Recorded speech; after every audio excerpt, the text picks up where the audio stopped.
बहन बेटियों की इज्जत लूटी जाती थी, बहन बेटियों की ऐसी तैसी होती थी, वो कहाँ गए?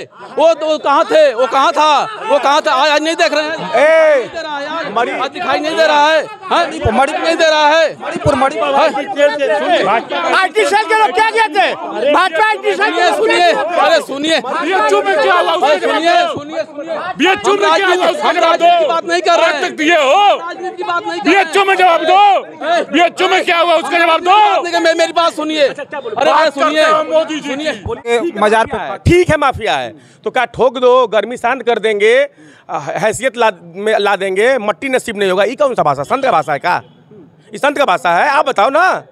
संत थी, हम तो जानते थे कि योगी जी संत हैं, मुख्यमंत्री हैं। अरे आप तो जानबे करोगे, आप तो उनको महादेव से भी बड़ा उनको बना दोगे भगवान। नहीं, हमने नहीं, जनता ने। आप बताओ, ये माफिया का भाषा है कि शरीफ का भाषा है? माफिया को मिट्टी में मिला देंगे, ये कौन माफिया का भाषा? दीदी ओ दीदी ओ दीदी, ये कौन सा भाषा है? ये प्रधानमंत्री की भाषा है कि लुच्चा की भाषा है? भारतीय जनता पार्टी की सरकार थी, हाथरस में एक बिटिया का रेप हुआ, पेट्रोल डाल के फूंक दिया गया। सुनिए यार, फिर बात कर रहा हूँ आपसे, उस पर क्या जवाब है? आप कुछ देंगे? हाथरस में फूंक दिया गया ना, हाथरस की घटना थी, वो शर्मनाक था, वो हमारी बहन थी। आपकी सरकार थी, भारतीय जनता। हमारी सरकार नहीं थी, हम किसी पर सुनिए, हम भैया आज ये स्थिति है कि भारत का पूरी दुनिया में डंका बजा। दोबारा ये सवाल मत करिए कि डंका बज रहा है दूसरों ने नहीं कहा, मोदी जी खुले मन से कह रहे हैं। मैं कह रहा सवाल मत करिए कि दोबारा डंका बज रहा है। बिल्कुल सवाल। हिंदुस्तान की बदनामी हो रही है, हिंदुस्तान के नागरिक की बदनामी हो रही है, डंका बज रहा है, भिखमंगा देश का डंका बज रहा है। अरे भाई, रेप नहीं, हाथरस जैसे घटना कितनी घटी है। अनभक्त जो आप बोले थे, जो हिंदुओं के बारे में बोले थे, सुनिए, जो हिंदुओं के बारे में बोले थे, अगर ये हिंदू एक होते तो हमारा देश 8 बार गुलाम नहीं होता। 8 बार भटके हुए नौजवान है, भटके हुए नौजवान है, प्यारा मासूम भाजपाई है, मासूम भाजपाई। अभिनव सिंह हैं, युवा नेता भी हैं, बहुत बहुत स्वागत है।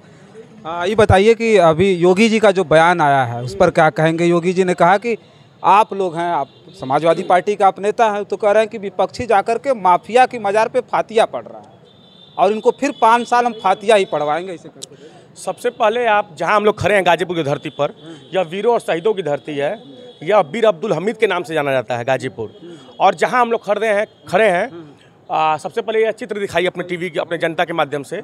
सरजू पांडे जी का ये चित्र है, जो कासमाबाद में 1942 में 15 अगस्त से 18 अगस्त तक झंडा फहराने का काम किया था, अंग्रेजों के खिलाफ बिगुल फूके थे।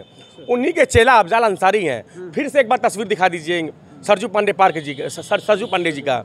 यह अफजाल अंसारी इनके चेला हैं, और अफजाल अंसारी के परिवार में गांधी जी जैसे लोगों को सलाहकार रखा गया था। मतलब गांधी जी ने इन लोगों को अपना सलाहकार रखा था। पंडित नेहरू जी इन लोगों को अपने घर में रूम पार्टनर बना के रखे थे।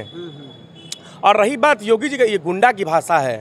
अच्छा, गुंडा की भाषा आप अच्छा कर रहे हैं, आपको नहीं लगता गुंडा की भाषा? माफिया को मिट्टी मिला देंगे तो ये गुंडा का? नहीं, योगी जी कहते तो योगी जी को आप लोग पीठ थपथपाने पहुंच जाते हैं गोरखपुर, लखनऊ, दिल्ली, और इस पर नहीं बयान देते हैं कि गुंडा की भाषा है, ठोक देंगे, गर्मी शांत कर देंगे। माफियाओं को मिट्टी मिलाने की तो ये कौन सा भाषा है? ठोक देंगे, मट्टी मिला देंगे, गर्मी शांत कर देंगे, यह कौन सी भाषा है? तो जनता को भड़का रहा है? जनता को नहीं भड़का रहे हैं आप जनता को तो गुमराह करने आए हैं। अच्छा, भारतीय जनता पार्टी के इशारे पे आप लोग काम करते हैं। आप लोग भारतीय जनता पार्टी के इशारे पर आए हैं गाजीपुर में गुमराह करने। इस पर क्यों नहीं बोल रहे हैं आप कि योगी जी गुमराह कर रहे हैं? योगी जी का बयान पूछने के लिए आए कि योगी जी ने जो बात कही उस पर क्या? मैं भी तो पूछ रहा हूँ, ये माफिया भाषा नहीं है, माफिया के मजार पे। ठीक है, माफिया है तो क्या ठोक दो, गर्मी शांत कर देंगे, हैसियत ला देंगे, मट्टी नसीब नहीं होगा। ये कौन सा भाषा? संत का भाषा है क्या? ये संत का भाषा है? आप बताओ ना। संत थी, हम तो जानते थे कि योगी जी संत हैं, मुख्यमंत्री हैं। अरे आप तो जानबे करोगे, आप तो उनको महादेव से भी बड़ा उनको बना दोगे भगवान। नहीं, हमने नहीं, जनता ने। आप बताओ, ये माफिया का भाषा है कि शरीफ का भाषा है? माफिया को मिट्टी में मिला देंगे, ये कौन माफिया का भाषा? दीदी ओ दीदी, ये कौन सा भाषा है? ये प्रधानमंत्री की भाषा है कि लुच्चा की भाषा है? बताओ आप, ये किसका भाषा है? अब बताओ, मैं क्या अपनी तरफ लगा लो भैया, बताओ किसका भाषा? नहीं, प्रधानमंत्री जी ने कहा, मान लीजिए प्रधानमंत्री जी बहुत बड़ी बात करते हैं, ऐसा नहीं। प्रधानमंत्री जी का पूरी दुनिया भर में डंका बज रहा है। वो कह रहे हैं कि पूरा देश हमारे शासनकाल में आज ये स्थिति है कि भारत का पूरी दुनिया में डंका बज रहा है। दोबारा ये सवाल मत करिए कि डंका बज रहा है दूसरों ने नहीं कहा, मोदी जी खुले मन से कह रहे हैं। मैं कह रहा सवाल मत करिए कि दोबारा डंका बज रहा है। बिल्कुल सवाल। हिंदुस्तान की बदनामी हो रही है, हिंदुस्तान के नागरिक की बदनामी हो रही है, डंका बज रहा है, भिखमंगा देश का डंका बज रहा है कि यह जो देश विकासशील देश से विकसित देश की तरफ बढ़ रहा था वो आज भिखमंगा के कगार पे आ गया। पाकिस्तान, श्रीलंका, बांग्लादेश वाली श्रेणी में खड़ा हो गया है। दोबारा नाम मत लेना, इसलिए कह रहा हूँ क्योंकि मैं हिंदुस्तानी हूँ, हिंदुस्तान से मुझे प्रेम है और हिंदुस्तान की अपमान और बदनामी मैं नहीं सह सकता हूँ। इसलिए कह रहा हूँ कि अब ये मत कहना कि मोदी जी का डंका बज रहा है। डंका नहीं बज रहा है, इनका डंका बज रहा है कि भारत देश को भिखमंगा देश बना दिया है। हाँ, अब कहते हैं योगी जी फातिया पड़ेगा 5 साल। योगी जी ब्रिगेडियर उस्मान के बारे में जानते हैं? आप दिखाते ही नहीं आप लोग। ब्रिगेडियर उस्मान कौन थे? ब्रिगेडियर उस्मान जाता मुख्तार के नाना थे। उनका नौशेरा के लड़ाई का घटना जानते हैं? पाकिस्तान से आया था, जिन्ना साहब ने कहा था कि पाकिस्तान का तुमको जनरल बना देंगे, उन्होंने ठुकरा दिया। देश के लिए शहीद हुए, परम वीर चक्र हैं। इनके घर में 2 सांसद थे, अरे 2 सेनानी थे। इनके फरीदुल हक थे, इनके घर के कोई सदस्य थे फरीदुल हक साहब, वह नेहरू जी के रूम पार्टनर थे लंदन में। और इंडिया आते ही नेहरू जी और फरीदुल हक साहब दोनों लोग एक ही दिन गिरफ्तार हुए थे। इनके पिताजी निर्विरोध नगर पालिका के चेयरमैन थे, अध्यक्ष थे। उन्होंने अपना खेत बेचकर नगर पालिका के कर्मचारियों को तनख्वाह दिया था, खेत बेच के दिया था। और सुनिए, ये गौकसी करने वालों से चंदा लेते हैं मोदी जी। गौकसी करने वालों से चंदा लेते हैं इलेक्ट्रोनिक माध्यम से। ये गुंडा वसूली करते हैं, टैक्स वसूली नहीं करते, गुंडा वसूली करते हैं। और अफजाल अंसारी खेत बेच के चुनाव लड़ते हैं। ये दोनों में अंतर है कि यह योगी जी लगातार वीर अब्दुल हमीद का अपमान करते हैं, अब APJ अब्दुल कलाम का अपमान करते हैं, मुसलमानों को लगातार टारगेट करते हैं। वह सिर्फ एक पक्षी राजनीति करते हैं। मुख्यमंत्री अगर आप हो तो आपको सबका ख्याल रखना चाहिए, चाहे हिंदू, चाहे मुस्लिम, चाहे सिख, चाहे ईसाई हो। उन्होंने मंदिर बनवा दिया, हमसे बड़ा राम। अभी तो मोदी जी कह रहा है कि ये कांग्रेस जो है तमाम लोगों का धन इकट्ठा करके मुस्लिमों में बांट देगी, ऐसे कर रहा है। अब मोदी जी को उबैनो नहीं कहेंगे कि जो मोदी जी अलीगढ़ में जाके बोले थे कि मुसलमानों के लिए कांग्रेस कुछ नहीं किया। अरे ओम प्रकाश राजभर का मैं बहुत बड़ा दिल से मानता हूँ। उन्होंने पहला व्यक्ति हैं, वो भले दल बदलते हो, जो हैं, जो जितना बोलते हो, लेकिन वो व्यक्ति एक बात तो बहुत सही बोला है कि प्रधानमंत्री से बड़ा जोकर इस देश में कोई है ही नहीं है। प्रधानमंत्री से बड़ा झूठा कोई है ही नहीं है। तो आप राजभर का माहौल खराब कर रहे हैं? खराब नहीं कर रहे हैं, आप देखो ना बयान। एक तरह सम्मान भी कर रहे हैं, आज बेचारे का माहौल खराब कर रहे हैं। कहाँ माहौल खराब कर रहे हैं? राजभर जी का मैं बहुत सम्मान करता हूँ और वो कुछ बातें सच बोलते हैं। उन्होंने ही बोला था मंच से, कुशीनगर मंच से बोला था कि सबसे बड़ा झूठा अगर कोई है तो प्रधानमंत्री है, सबसे बड़ा कोई जोकर देश का है तो प्रधानमंत्री है। प्रधानमंत्री के बारे में सोचो आप, उसको जाके माफी नहीं पता, प्रधानमंत्री जाके माफी मांग लिए। प्रधानमंत्री को इतिहास ने कहा कि ये सब जुमला है। प्रधानमंत्री, अच्छा जुमला ये है क्या? राजभर जी ने कहा ये सब जुमला। अच्छा राजभर जी जुमला। अच्छा तो ये कहता है कि गुरु गोविंद जी, संत कबीर, कालिदास जी एक ही साथ बैठकर मंत्रणा की करते थे देश के भौगोलिक स्थितियों के बारे में, देश कैसे चलेगा इस पर मंत्रणा करते थे। और पता है आपको उनके जन्म में कितना अंतर था? कितना अंतर बताइए आप? बहुत अंतर। टीवी पे चलाए थे कि देश के प्रधानमंत्री को इतिहास के बारे में कुछ पता नहीं है? चलाए थे टीवी पे? नहीं चलाए थे ना? नहीं चलाए थे। यशस्वी प्रधानमंत्री को इतना टारगेट टीवी पे चलाए थे। पूरे देश भर में हिंदुत्व का सम्मान किया उन्होंने। आज हिंदुत्व को फिर से जगाने की बात करें, खुले मन से देश के पहले प्रधानमंत्री भारतीय लोकतंत्र में इस तरह की बात कर रहे हैं कि भाई देखो जग जाओ, मुसलमानों में कांग्रेस पूरा बांटने वाली है, सारी संपत्ति बांट दे। अब मैं तो कह रहा हूँ, प्रधानमंत्री आपने देखा? मैं तो कह रहा हूँ कि इतना बड़ा झूठ बोलने वाले प्रधानमंत्री पहले हैं जो कहीं कहते हैं कि मुसलमानों को कांग्रेस का सारा संपत्ति बांट देंगे, फिर दूसरे दिन बाद ही कहते हैं किसी और मंच से कि मुसलमानों के लिए कांग्रेस कुछ किया है। क्या मुसलमानों का इस देश में योगदान नहीं रहा है? क्या मुसलमान देश को आज़ाद नहीं कराए हैं? क्या मुसलमान गोली नहीं खाया है? APJ अब्दुल कलाम कौन थे? वीर अब्दुल हमीद कौन थे?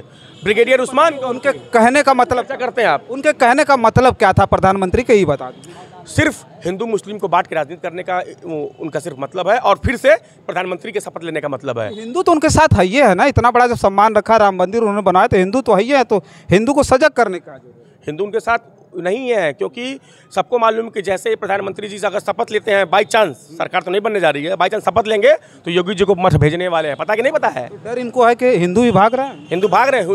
हिंदू आज रोजगार मांग रहा है, हिंदू आज सस्ता पेट्रोल मांग रहा है, हिंदू आज अग्निवीर नहीं मांग रहा है, परमानेंट नौकरी मांग रहा है। हाँ, राम मंदिर से खुश नहीं? राम मंदिर, सब हमसे बड़ा पुजारी राम का कौन है? हम लोग राम के वंशज, हम क्षत्रिय धर्म से आते हैं। हमसे बड़ा राम का वंशज कौन है? ये तो झूठे हैं, ये सब राम के नाम के व्यापारी हैं, राम के नाम की दलाली करते हैं लोग। हाँ, चलिए कुछ लोग इधर भी हैं, जल्दी जल्दी बतिया लेते हैं। क्या नाम हुआ? जी अभिषेक नाम है। क्या लगता है यहाँ के माहौल को देख करके क्या कहेंगे? अभी तो उन्होंने कहा कि भाई नंद का सर्वनाश करना मैं जानता हूँ। कि उनको पता नहीं है पारस राय को कि यादव बिरादरी जो होती है, यादव कुल है, देश के लिए बहुत कुछ किया है। मुलायम सिंह यादव जब मुख्यमंत्री रक्षा मंत्री बने, जो देश में शहीद हो जाते थे, उनकी डेड बॉडी नहीं आती, तो मुलायम सिंह यादव ने उनको डेड बॉडी को घर लाने का व्यवस्था मुलायम सिंह ने किया रक्षा मंत्री होने पर। और अभी राहुल गांधी के बारे में ये लोग बोल रहे थे। राहुल गांधी का परिवार और इतिहास बहुत बड़ा है। इंदिरा गांधी हो, राजीव गांधी हो, तो ठीक हो गया। यहाँ जो नंद वंश का नाश करने जा रहे थे राय साहब, क्या बोलते हैं, पारसनाथ राय जी, जी क्या उस पर क्या कहना? जी, पारस राय को इस बार यादव समाज 3 लाख वोट के उनको उनके स्कूल महाविद्यालय भेज देगा। स्कूल भेज देंगे। क्या नाम हुआ आपका? बड़ा कुछ बोल रहे थे। चलिए हम क्या बोले? नाम बता दीजिए। नाम बता दीजिए। त्रिलोकी यादव। त्रिलोकी यादव नाम। हाँ, क्या कहेंगे? कुछ कह रहे थे आप, हम पीछे से सुन रहे थे। इंदिरा गांधी, नेहरू, क्या इसी देश में सन 84 में कुछ पैदा नहीं हो रहा था, और इंदिरा गांधी ने बीज मंगावा, धान एक बीज मंगा के पैदा करा इस धरती पे। इंदिरा जी ने। और यहाँ मोदी जी कह रहे हैं कि सब जितना नुकसान हुआ भारत का, सब इंदिरा जी और नेहरू जी जिम्मेदार। कुछ नहीं, यहाँ कुछ नहीं पौधा। 2 धान होता था, एक करहनी, एक नगीना 22। उस इंदिरा गांधी ने बहुत काम किया। 60 साल पानी का व्यवस्था किया, बीज का व्यवस्था किया, कुछ नहीं था भैया। तो मोदी जी भी तो बहुत कुछ कर रहे हैं। मोदी जी तो नौकरियाँ सब कर खा गिला, घर घर राशन तो भिजवा रहा है भैया। 22,000 मारुति नौकरी दिलस, ये तू 2 लाख दा, 1 लाख दा। तो अब तो धान बेटियों को सरेआम मारा जाता था, बहन बेटियों की इज्जत लूटी जाती थी, बहन बेटियों की ऐसी तैसी होती थी। वो कहाँ गए? वो कहाँ थे? वो कहाँ था? वो कहाँ था? आज नहीं देख रहे हैं। आज दिखाई नहीं दे रहा है। मणिपुर नहीं दे रहा है। मणिपुर क्या कहते? भाजपा सुनिए, अरे सुनिए, राजनीति की बात नहीं कर रहे हैं। राजनीति की बात नहीं। बीएचयू में जवाब दो। बीएचयू में क्या हुआ उसका जवाब दो। मेरी बात सुनिए। अरे सुनिए, आप यहाँ बोल रहे थे, आप चुप रहिए। आप बोल रहे थे, बहुत अच्छी बोल रहे थे। अरे मणिपुर में क्या हुआ कुछ बताएंगे? पहले मणिपुर की बात करिए। अभी मेरी बात सुनिए। मणिपुर बहुत घटना घटी, कांग्रेसों के राज में कितनी मणिपुर की घटना घटी, कोई हुआ? कोई नहीं बोला। ऐसे नहीं चल देते हैं, ऐसा नहीं होता है, ऐसा नहीं होता है। अरे कहीं नहीं थे, अरे ऐसे करते रहिए। क्या बोलोगे? बीएचयू में क्या बोलोगे आप? बीएचयू में क्या बोलोगे? कब नहीं बोलोगे? आपको नहीं शर्म आ रही है? आप अपनी शर्म देख लीजिए, ठीक है? आज हमारी बहन बेटियों की इज्जत बरकरार है, तो आप योगी भारतीय जनता पार्टी के लोगों का यही हाल है। जब कुछ नहीं कह पाएंगे तो चिल्ला दीजिए, सब खराब हो जाए। अरे महिला पहलवान कहाँ? चिल्लाने से काम नहीं होगा। पहले हमारा सवाल पूछ रहा है, जवाब दीजिए। पहले सुनो, हमारी पहले बात सुनो। भाई साहब बोल रहे थे, कोई बोला नहीं बोला, तो वही हम भी आपसे कुछ पूछ रहे हैं। कुछ पूछ रहे हैं, आप बताइए मणिपुर पर क्या कहना? मणिपुर का ये घुमाया गया देश की। सुनिए, मणिपुर की घटनाएं बहुत हुई हैं। मणिपुर जैसे बहुत घटना क्यों नहीं बोला गया? ये यार कोई वो हमारे एक तो घटना बताइए लोगों से। कौन सी? एक तो घटना बताइए मणिपुर की। मणिपुर की हमारे यूपी में क्या होता था देखे थे? मणिपुर का पीछे क्या होता था? बताइए यूपी। मणिपुर की घटना तो यूपी में होता था। बहन बेटियों की ऐसी तैसी होती थी, बहन बेटियों के साथ नहीं होता था। शांत थोड़ा। आज आप लोग बोल रहे हैं। पूछे सुनिए हमारी बात। देश के प्रधानमंत्री जी का संसदीय क्षेत्र बनारस है। बीएचयू में एक बिटिया की अस्मत लूट ली जाती है, और भारतीय जनता पार्टी के आईटी सेल के वो नेता थे, पदाधिकारी थे। उन पर चाहे कोई पदाधिकारी हो, क्या करके सुनिए, सुन लीजिए भैया, कोई पदाधिकारी हो, कोई भी नेता हो, किसी भी पार्टी का नेता हो, अगर गलत कर रहा है उसको फांसी पर झुलाया जाए। और सुनिए, वो प्रचार कर रहे थे, जाकर के मध्य प्रदेश में रेप करने के बाद प्रचार किए, मोदी जी को गुलदस्ता भेंट कर रहे थे आपके नेता। भैया जब मोदी जी को पता है तो मोदी जी ने क्या करवाई वो तो पता नहीं है। 2 महीना जी ने क्या करवाया पता तो नहीं है, पता नहीं है मोदी जी ने। एक निर्भया, अनभक्त है, एक निर्भया कांड के लिए पूरी सरकार कांग्रेस की गिर गई। एक निर्भया कांड के लिए बीएचयू में यही शर्मसार किया गया है हमारी बेटी को, और उसके लिए एक शब्द नहीं बोला गया। मणिपुर में आज तक माननीय प्रधानमंत्री जी, हमारे प्रधानमंत्री जी, मैं फख्र से कहता हूं हमारे प्रधानमंत्री जी, और अंधभक्त इतने लोग हैं कि आज तक मुंह दिखाने नहीं गए, एक शब्द किसी मंत्री ने। इनका दूध भात है या अंधभक्त है? घटना घटी है, क्यों नहीं विपक्ष वाले बोल रहे हैं? अरे सुनिए, हमारे पास शांत रहिए। अरे सुनिए, उत्तर क्योंकि वो वहाँ लाभ नहीं मिलेगा। अरे सुनिए, भारतीय जनता पार्टी की सरकार थी, हाथरस में एक बिटिया का रेप हुआ, पेट्रोल डाल के फूंक दिया गया। सुनिए यार, फिर बात कर रहा हूँ आपसे, उस पर क्या जवाब है? आप कुछ देंगे? हाथरस में फूंक दिया गया ना, हाथरस की घटना थी, वो शर्मनाक था, वो हमारी बहन थी। आपकी सरकार थी, भारतीय जनता, हमारी सरकार नहीं थी। हम किसी पर सुनिए, भैया हम पार्टी से नहीं है, हम पार्टी से नहीं है, हम आम जनता है, आम जनता की बातें बोल रही हैं। जो आज की सरकार की बात आप कर रहे हैं ना, तो आज की सरकार की बात कर रहे हैं। इसी सरकार में रेप हुआ, तेल डालकर फूंक दिया उस बिटिया को। बताइए यूपी पुलिस, देखिए पुलिस ने क्या किया क्या नहीं किया, उसका सर्वेक्षण हुआ, सब कुछ हुआ, सब कुछ ओकरे कर भाई, रेप नहीं। हाथरस जैसे घटना कितनी घटी है, अनभक्त जो आप बोले थे, जो हिंदुओं के बारे में बोले थे, सुनिए, जो हिंदुओं के बारे में बोले थे, अगर ये हिंदू ये खोटे तो हमारा देश 8 बार गुलाम नहीं होता। 8 बार भटके हुए नौजवान है, भटके हुए नौजवान है, प्यारा मासूम भाजपाई है, मासूम भाजपाई। हमारे हिंदुओं में मतभेद है, मतभेद, इसीलिए लोगों ने हमारी ऐसी तैसी करते हैं। यार तथ्यात्मक बात करिए, सब फालतू बात नहीं करिए, तथ्यात्मक बात। मैं युवा हूँ, 1 मिनट भैया, बहुत बधाई हो आपको, अच्छा प्रचार करें भाजपा का, बहुत बधाई हो। 1 मिनट, मैं युवा हूँ बाबा, 1 मिनट, मैं युवा हूँ। कैमरा सुनिए भैया, 1 मिनट, बधाई हो, आप हाईलाइट हो गए, आप हाईलाइट हो गए, बधाई हो आपको। सुनिए, मैं युवा हूँ और बेरोजगार भी हूँ, कोई धंधा पानी नहीं है, नौकरी नहीं है। हमारा भाई प्राइवेट नौकरी करता है, ठीक, हम भी एक MP MLA घर से आते हैं। सवाल यह है कि आपका भी शायद बेटा या बेटी होंगे, या आपका भाई होगा, या आपके रिश्तेदार होंगे, क्या इस देश में नौकरी मिल रही नौजवानों को? आप क्या करते हैं? पहले बताइए हमको। नहीं, पहले आप क्या करते हैं? इनसे पूछिए पहले। वो देखिए पहले बात सुनिए आराम से, पहले आप क्या करते हैं? सांसद हम चुन के भेजे हैं अपने यहाँ से, उसको पार्लियामेंट में बोलें, कहें अपन उनका ना। एक मिनट, जवाब है, 1 मिनट बता रहा हूँ। जो सांसद जी गए थे यहाँ से, रेल राज्य मंत्री, सुनिए, अरे सुन बा, आज हर आदमी के घर में लाइट जल रही है, हर घर में बाइक है, हर जगह सब कुछ है। सुन बा, यहाँ के एक बहुत बड़े नेता थे भैया, एक सेकंड, यहाँ के भैया कौन संशय है? तीन है। अब अभी 2 साल से हुआ है, 2 साल से बस। भैया मैं 2 सवाल, भैया 2 सवाल, भैया मोदी जी तो 10 साल से 2 साल से आप बिजली जला रहे हैं। आप बताइए, 2 साल से कनेक्शन लिए हैं, 2 साल से कनेक्शन लिए हैं, चोरी का चलाते थे बिजली, डंडा गया। 17 के बाद वाले भैया मेरा एक सवाल है, कहा था 2017 के बाद वाले भैया एक सवाल है, भैया एक सवाल है, पहले पूछे इनसे, ये क्या करते हैं भैया? यूपी पुलिस का पेपर आया, खत्म करिए।